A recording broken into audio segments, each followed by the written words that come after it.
Amphibians are a class of ectothermic, four-limbed vertebrates that are mostly aquatic. They are best known for their fascinating life cycle, starting out as tadpoles and later becoming fully developed four-legged animals.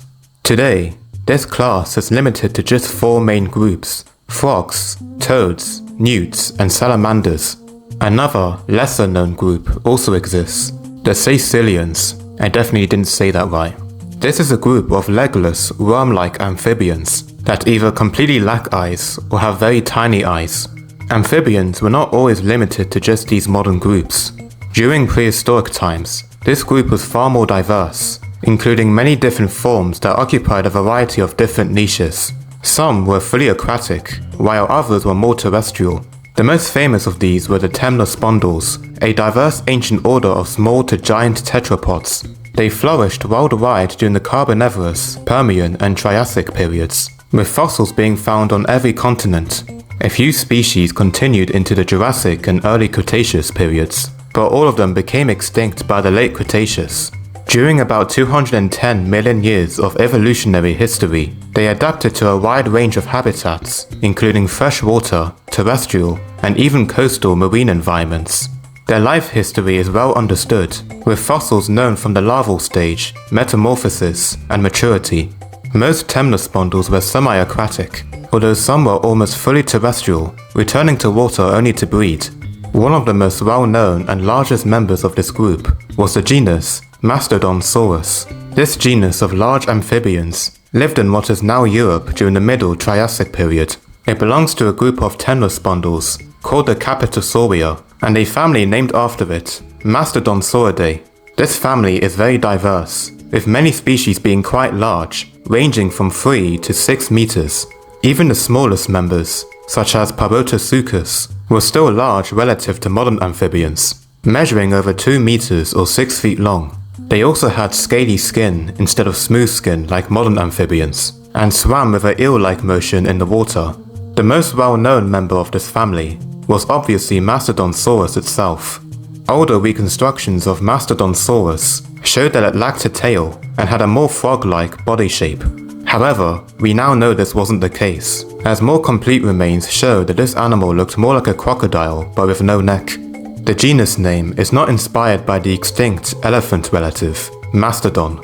The name comes from the discovery of a single large, broken tooth that resembled a human tit. The name, Mastodon, means breast tooth, so the people who discovered this genus decided to name it that, combining the Greek word saurus.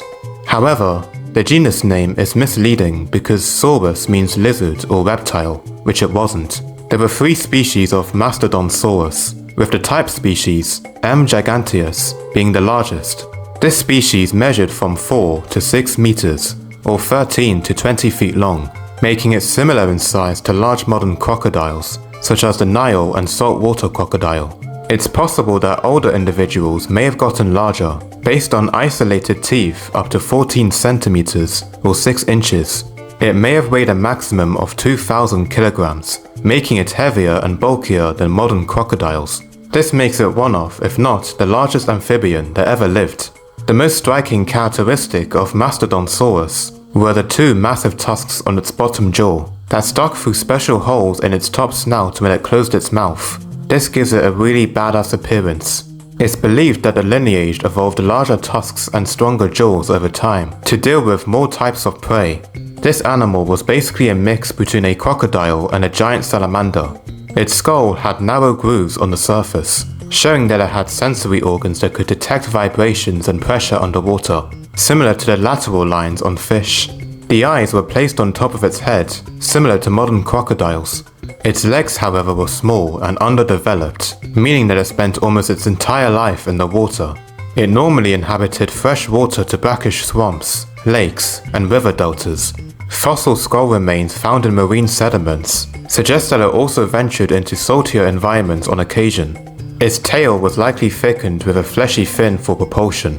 Mastodonsaurus may have been completely unable to leave the water, as large quantities of bones have been found that suggest individuals died when pools dried up during times of drought. As an apex predator of its swampy habitat, they mostly preyed on fish. However, fossil evidence shows that it also hunted small reptiles, or even other members of its own species. Mastodonsaurus would have functioned as an ambush predator that lurked on the bottom and wait for prey, making sudden, rapid attacks with its giant mouth and impaling tusks, propelled by its tail. Like crocodiles, it may have also targeted terrestrial prey when the opportunity presents itself. This would have included small archosaurs that ventured into or along the edge of the water. There is also evidence suggesting that Mastodonsaurus itself was sometimes on the menu. Bite marks on its bones show that they were sometimes preyed upon by large predatory archosaurs, such as the genus Batrachotomus. I apologize if I butchered that. Mastodonsaurus was once thought to be responsible for the footprints found in Triassic sandstones and was described as Chirotherium. However, later research found that the tracks belonged to crocodile-like pseudosuchian reptiles, like the aforementioned Batrachotomus. The growth stages of Mastodonsaurus are documented from numerous specimens found at Kupferzoll and elsewhere in Germany, with skulls that range from about 1.5 centimeters to 125 centimeters long. It was found out that these creatures lacked a true larval stage of development and followed a slow, conservative pattern with relatively minor changes as it grew, meaning that small juveniles would have resembled adults. Mastodonsaurus, one of the largest amphibians ever, eventually became extinct near the end of the Triassic period, about 200 million years ago. These massive amphibians died out due to a drying climate and intense competition from newly evolved semi-aquatic predators, such as phytosaurs and early crocodilians. The earth became much drier and hotter. Lakes and rivers frequently dried up, leaving these heavy, water-dependent animals with nowhere to live. Many large amphibians were wiped out during the global Triassic-Jurassic extinction event, with only a few, such as the genus Coolosuchus, surviving into the Cretaceous. Imagine a world where, instead of crocodilians, giant amphibians filled their niche and patrolled the rivers. Wouldn't that be something? Anyways, that's it for this video. If you enjoyed it and learned something new, I'd appreciate if you drop a like and comment. You can check out my other videos and subscribe if you want. Stay blessed and enjoy the rest of your day.